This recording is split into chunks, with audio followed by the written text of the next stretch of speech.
application review, business review, investment, lifestyle, social politic.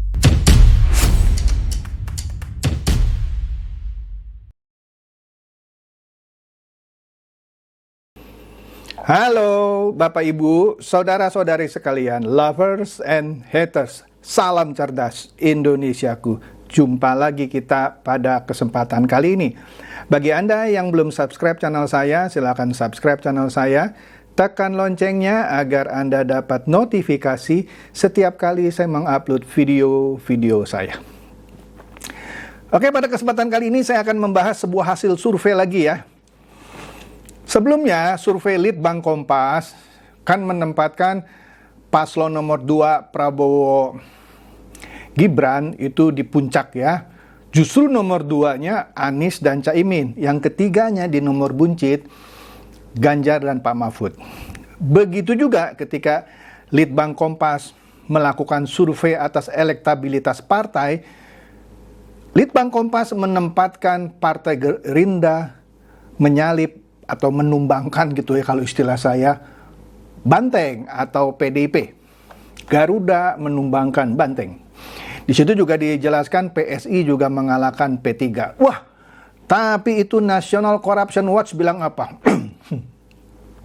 Itu Kompas diancam oleh Jenderal Bintang 7. Pokoknya nggak dipercaya gitu ya Kompas. Oke deh. Kemudian keluar yang laporan survei Roy Morgan dari Australia. Sudah saya bahas 2 kali kalau nggak salah ya. Menempatkan Ganjar lebih unggul dari Prabowo. Wah, itu semua diehardernya Ganjar dan PDIP bersorak-sorai. Bahkan Hasto pun menggunakan data itu seperti untuk menghibur diri sendiri. Padahal itu adalah hasil survei Juli sampai September. Yang sudah usang, istilahnya kalau obat sudah kadaluarsa. Saya nggak bilang Roy Morgan itu abal-abal ya. Benar itu, lembaga survei yang benar. Tapi surveinya sudah lama, Juli-September, yang mana pada waktu itu memang Ganjar elektabilitasnya lebih tinggi dari Pak Prabowo ya.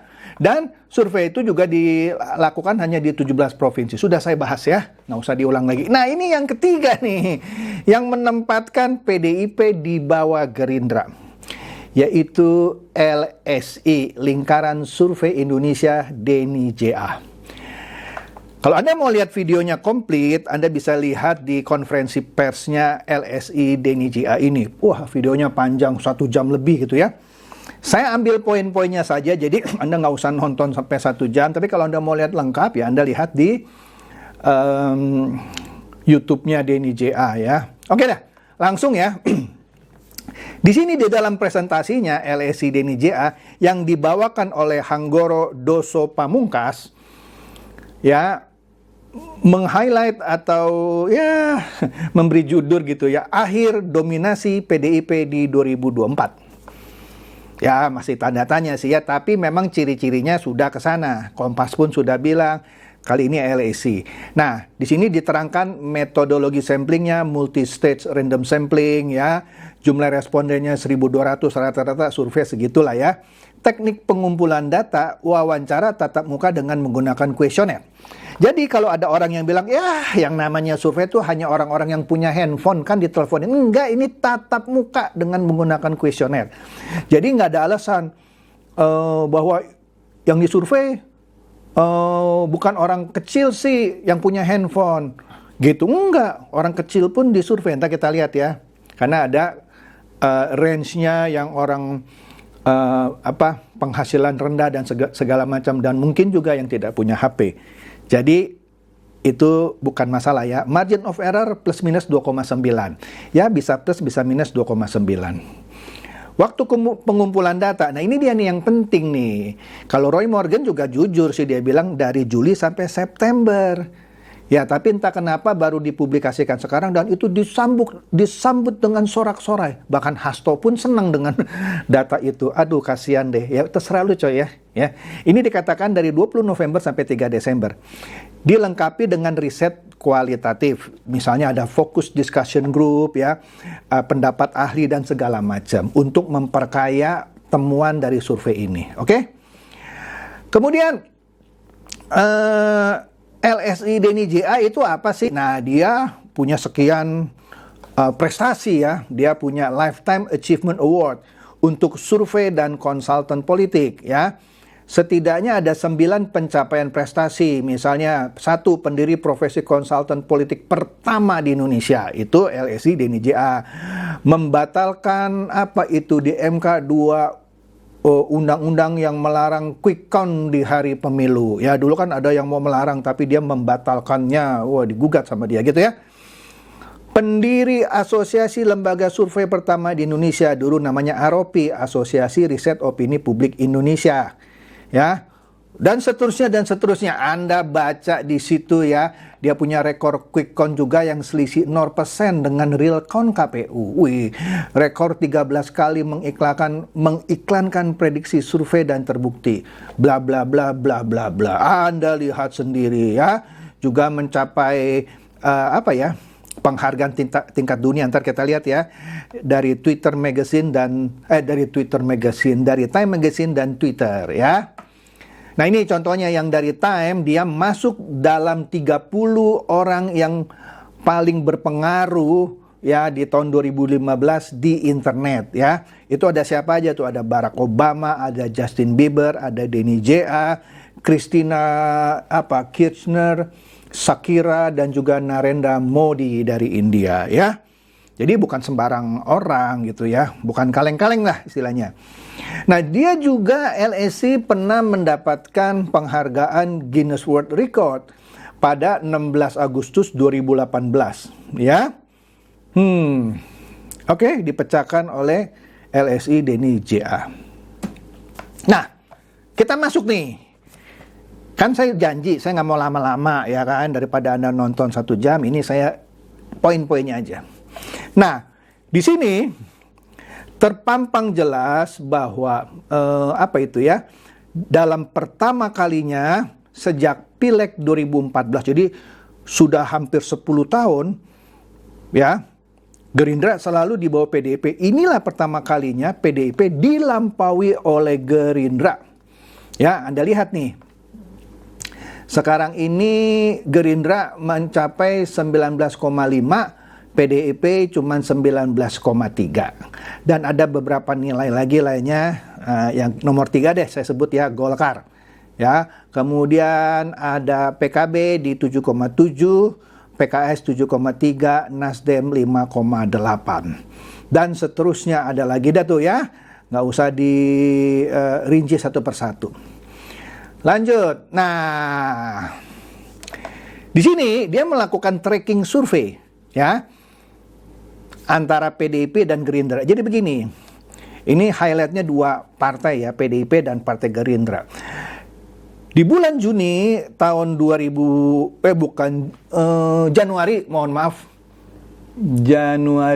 Januari tahun 2023, PDIP masih tinggi itu 22,7. Partai Gerindra ya setengahnya, cuman 11,2. Di bulan Mei ya, PDIP naik 23%, malah Gerindra turun di 8,9. Di Juni ya, PDIP naik lagi ke 26,9. Gerindra naik sedikit 9,1. Juli, nah PDIP turun sedikit ke 26,6. Nah, Gerindra naiknya lumayan jadi 14,9. Agustus ya, PDIP turun ke 23,2. Gerindra naik ke 15,7. Nah, pada bulan September sebenarnya elektabilitas PDIP tinggi loh, 30,9. Dan Gerindra turun malah ke 13,8. Tapi di Oktober, nah ini dia, elektabilitas PDIP turun, lumayan itu ya, 8% lebih, menjadi 22,1. Ya. Nah, Gerindra nanjak lagi ke 16,9. Akhirnya di bulan November, elektabilitas PDIP turun lagi ke titik 19,3, Gerindra naik terus ke 19,5. Di sini akhirnya disalib. Betul, ini baru akhir November. belum survei akhir Desember, belum survei akhir Januari. Tapi kalau tren ini berkelanjutan, ya sudah, bye-bye itu PDIP. Oke? Nah, di sini dikasih lihat 3 partai besar lah ya, PDIP, Golkar, dan Gerindra. Ini selama 10 tahun gitu ya, dari mulai Pileg 2014, PDIP unggul di 18,95, Golkar nomor 2 di 14,75, Gerindra nomor 3 di 11,81. Kemudian di Pileg 2019, PDIP naik tuh sedikit 19,33, Golkar turun ke 12,31, Gerindra naik ke 12,57. Nah, sampai survei akhir November ini ya, akhir November menjelang awal Desember ini, PDIP sekarang menjadi 19,3, Golkar menjadi 19,6, Gerindra menyalip PDIP di 19,5. Jadi ini disebut, apakah ini akhir dominasi PDIP selama 10 tahun? Ada kemungkinan gagal hat-trick. Maksudnya juara 3 kali pileg berturut-turut. Kan 2014 menang, 2019 menang. Targetnya kan 2024 menang lagi jadi hat-trick kan. Tapi ini kemungkinan besar gagal gitu kira-kira. Oke? Kemudian bagaimana kalau hasil survei itu dipotret berdasarkan penghasilan responden? Ya, di sini orang yang punya penghasilan di bawah 2 juta per bulan itu paling besar gitu. Itu ada di berapa itu? 50,6%. Ya, yang berpenghasilan 2-4 juta 34,4%. Yang di atas 4 juta per bulan kecil, cuma 15%. Nah, di sini kalau kita lihat PDIP unggul di responden yang gajinya atau penghasilannya di bawah 2 juta, dia dapat 21,4, Gerindra cuma 18,5. Sedangkan yang penghasilannya 2-4 juta, Gerindra unggul di 22,6, ya. PDIP cuma 17,6. Yang di atas 4 juta sama, 15,9 dan 15,9. Anda bisa lihat juga itu partai-partai lainnya seperti Golkar, PKB, PKS, dan lainnya, ya. Saya nggak bahas semuanya. Oke, kemudian kalau dipotret responden ini dari level pendidikan gitu ya, di sini dikategorikan ada 4. Yang pertama yang tamat SD ke bawah. Wah, tamat SD ke bawah, baru tahu saya ini ada istilah tamat SD ke bawah. Itu ada 30 berapa persen itu ya. Lumayan. Nah, di situ ternyata PDIP unggul di posisi ini ya, di 23, sekian persen. Gerindra cuma 19%. Nah, yang tamat SMP atau sederajat yang cuma 23% ininya ya, base-nya, Gerindra di situ unggul ya. Di 19,4, tetapi partai lainnya kalau bergabung itu dapat 21%. Tapi kita nggak lihat itu deh, kita lihat Gerindra dan PDIP. Yang tamat SMA dan sederajat, Gerindra lebih tinggi lagi, 21,4. PDIP cuma 16,5. Yang tamat D3 ke atas, paling tinggi tetap Gerindra. PDIP cuma 13,8. Dan ada lagi partai-partai lainnya Anda bisa lihat sendiri ya. Jadi di pendidikan SD ke bawah, PDIP unggul. SMP ke atas, Gerindra unggul. Saya nggak mau komen di sini ya, Anda bisa nangkep sendiri maksudnya. Pokoknya orang yang berpendidikan SD ke bawah, kebanyakan pilih PDIP. Yang SMP ke atas, pilihnya kebanyakan Gerindra. Kira-kira begitulah.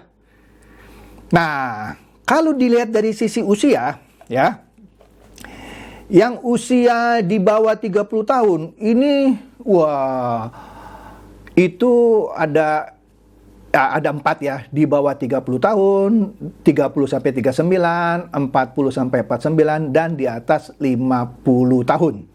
Ya.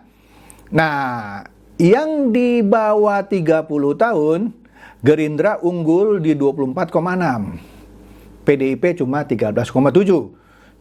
Di rentang 30 sampai 39 tahun, Gerindra juga unggul di 19,7, PDIP cuma 17,2. Di usia 40 sampai 49, Gerindra unggul lagi di 19,1, PDIP cuma 18,7. Di atas 50 tahun, ya, orang-orang seusia saya gitu ya. Nah, di situ PDIP unggul di 23,5, sedangkan Gerindra cuma 17,4. Ya, jadi keunggulan PDIP sekarang ini hanya di segmen usia senja. Ya, usia senja, ya. Yang partai lain Anda bisa lihat sendiri nilainya. Lanjut. Nah, kalau dikelompokkan berdasarkan agama, ya, Islam dan non-Islam. Misalnya di sini Islam itu base-nya 87%, non-Islam ada 13%, ya. Untuk yang beragama Islam, ya, kebanyakan orang pilih Gerindra di sini di 21,1% loh, ya. PDIP cuma 16,4. Nah, yang di kalangan non-Islam PDIP unggul jauh di 38,2, coy. Hebat ya. Gitu deh ya. Sedangkan Gerindra cuma 8,6. Oke. Jadi Gerindra unggul di pemilih muslim. PDIP unggul di pemilih non-muslim. Ya, tapi kan cuma 13% yang non-muslim, ya. Yang partai lain Anda bisa lihat sendiri. Saya nggak sebutkan satu persatu, nanti takutnya terlalu lama, ya. Nah, berdasarkan gender, laki-laki dan perempuan, ya 50-50 lah ya. 50-50, walaupun nggak persis 50-50. Kita bilang aja 50-50 di sini sesuai datanya LSI Denny JA. Ternyata yang laki-laki Gerindra itu unggul tipis di 21,5, PDIP cuma 20,6. Partai yang lain Anda bisa lihat sendiri ya. Sedangkan yang untuk perempuan PDIP unggul tipis di 17,9. Gerindra cuma 17,5. Ya. Jadi berdasarkan gender di 5 partai besar yaitu Gerindra, PDIP, Golkar, PKB, dan PKS seperti ini ya. Kita konsentrasi di Gerindra dan PDIP aja di sini. Nah, ini lebih menarik nih ya. Etnis versus 5 partai besar. Ada etnis Jawa 36% lebih, Sunda 18% lebih, Batak, Madura, Melayu, Minang, Bugis, Betawi, dan lainnya. Di etnis Jawa, PDIP unggul 29% sekian, 29,4. Gerindra cuma 17%. Tapi di etnis Sunda, Gerindra unggul besar di sini, 26,5%, PDIP cuma 8,7%. Di etnis Batak, Gerindra unggul di 25,4%, PDIP cuma mendapatkan 21,6%. Kemudian di etnis Madura, ya, Gerindra mendapatkan 17,3%, PDIP mendapatkan 18,9%. Ya, Melayu Gerindra unggul, ya saya nggak usah bacakan satu-satu lah ya di sini ya. Minang, wah unggul. Pokoknya kalau di Sumatera Barat, Minang itu Prabowo selalu unggul lah. Dalam hal ini partai Gerindranya juga unggul. Bugis, PDIP yang unggul di 32,4. Gerindra cuma dapat 8,5. Nah, ini yang menarik nih ya. Betawi, artinya di daerah Jakarta nih ya. Itu yang unggul Gerindra di 34,2%. PDIP cuma 0,5. Yang Betawi ya. Tapi kan nggak semua orang Jakarta suku Betawi, oke? Siapa lagi yang besar untuk mendapatkan suara orang Betawi? Di sini yang keduanya adalah Golkar, ya. PDIP paling kecil, kalah sama PKB Sri ya, sama PKS kalah dia untuk Betawi. Sedangkan untuk etnis lainnya, ya, PDIP unggul tipis dari Gerindra di 16,7, sedangkan Gerindra di 16,1.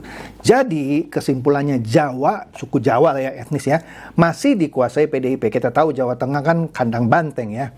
Ya tapi kan ini pada titik ini. Nah kan masih ada waktu 58 atau 56 hari ya, lupa saya. Kalau etnis Sunda dikuasai oleh Gerindra. Lanjut, nah secara teritori ya, ada Jawa itu paling besar tuh ya, 55%. 55%.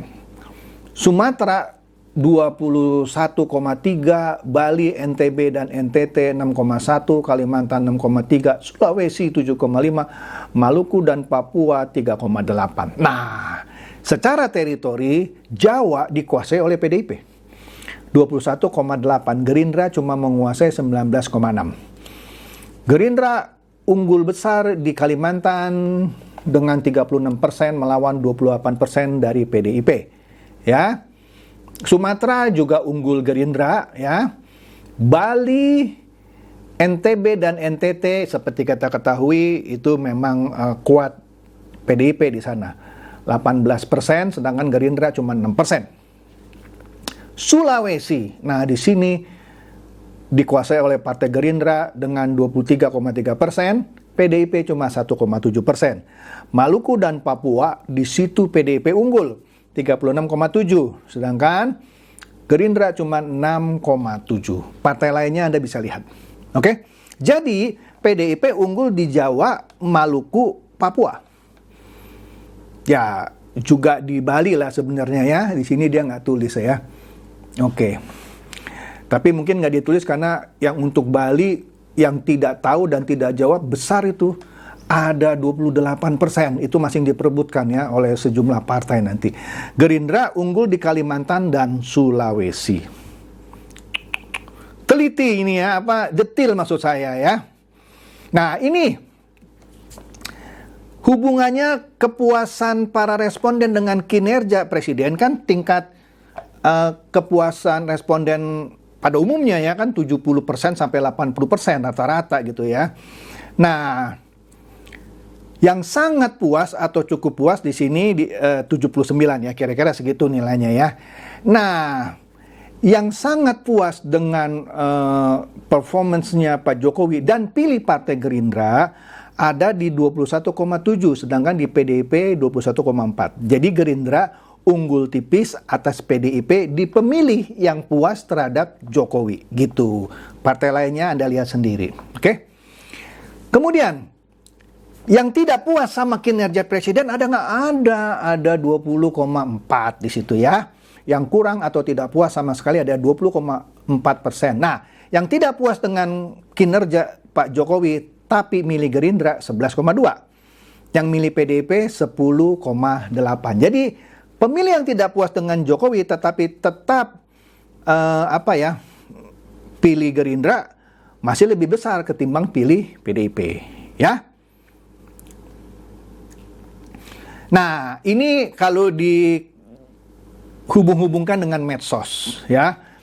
WhatsApp itu menguasai ya 69,0. Nah, maksudnya begini. Di dunia per-WhatsAppan lah begitulah ya. Di dunia per-WhatsAppan ya Partai Gerindra unggul 19,5 ya. Maksudnya di para pengguna WhatsApp gitu ya. Di Facebook Gerindra pun unggul. Nah, tapi WhatsApp tuh paling tinggi ya, 69%. Ya, para pengguna yang menggunakan WhatsApp 69% ketimbang Facebook yang cuma 13,8. Tapi meskipun 13,8, Gerindra tetap unggul di 28,8% ketimbang PDIP yang cuma dapat 13,5. Tapi para pengguna YouTube ya lebih banyak memilih PDIP ketimbang Gerindra gitu bacanya ya. PDIP dapat 24,7%, Gerindra cuma 16,7%. TikTok Gerindra unggul di situ ya. Di Instagram juga unggul Gerindra. Di Twitter Sri 7,4 dengan 7,4. Yang tidak tahu atau tidak jawab, wah itu banyak tuh ya, ada nggak banyak sekali ya, 29,9% ya, dimana dikuasai oleh PDIP sebanyak 35,2. Jadi kesimpulannya Gerindra unggul di pengguna WhatsApp dan Facebook, PDIP unggul di pengguna YouTube. Wah. Nah, di sini dikategorikan pilihan capres berbanding 5 partai besar. Ya. Jadi begini maksudnya, cara bacanya nih ya. Yang memilih Anies Baswedan dan Caimin, tapi memilih Partai Gerindra. Ada nggak? Ya Partai Gerindra ada. Ya, 4,4%. Padahal dia pilih presidennya Anies dan Caimin, tapi pilihnya Partai Gerindra, ada 4,4. Nah, tapi yang memilih PDIP, tapi pilihannya Anies dan Caimin ada juga 7,3 begitu ya. Yang pilih Anies dan Caimin tapi milih Golkar ada nggak? Ada 21,4 ya. Dan seterusnya. Nah, kalau yang memilih PKB tentu besar lah ya. Yang memilih Anies dan Muhaimin tapi dia pilih PKB, sayangnya cuma 41,2%. Padahal pilihannya dia Anies dan Muhaimin. Tapi pilih PKB-nya dari itu cuma 41%. Ya, tapi selebihnya partai lain kali ya. Wah, yang pilih Anies dan Muhaimin tapi juga pilih PKS, nah ini die hard nih.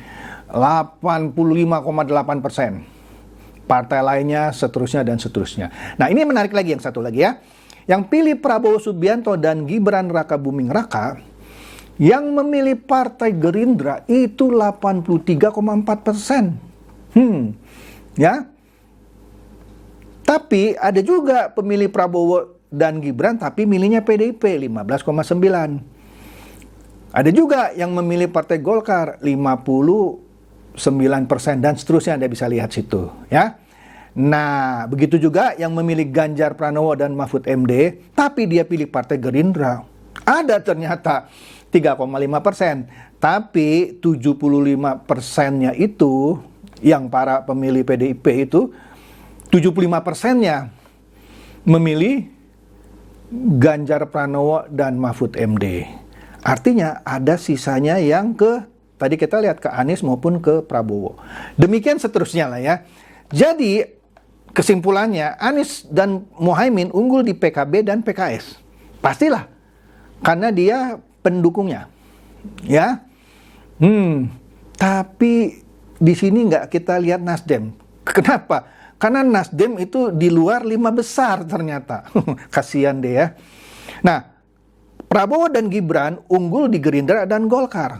Kita nggak ngelihat PAN, karena PAN ini sepertinya di luar 5 besar.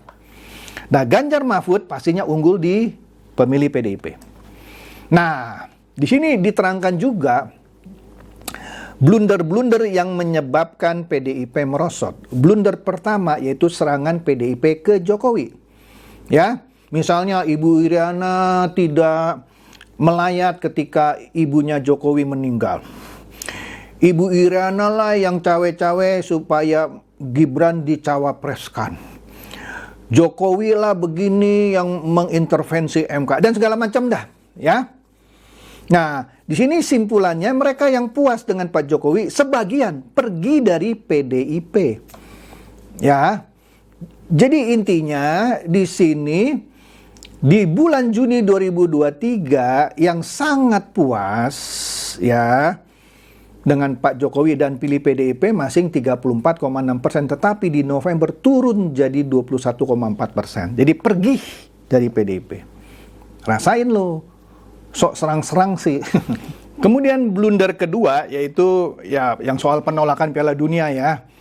Jadi ketika ditanyakan siapakah yang disalahkan karena penolakan ini, 16,6% menyatakan Ganjar Pranowo lah yang harus disalahkan.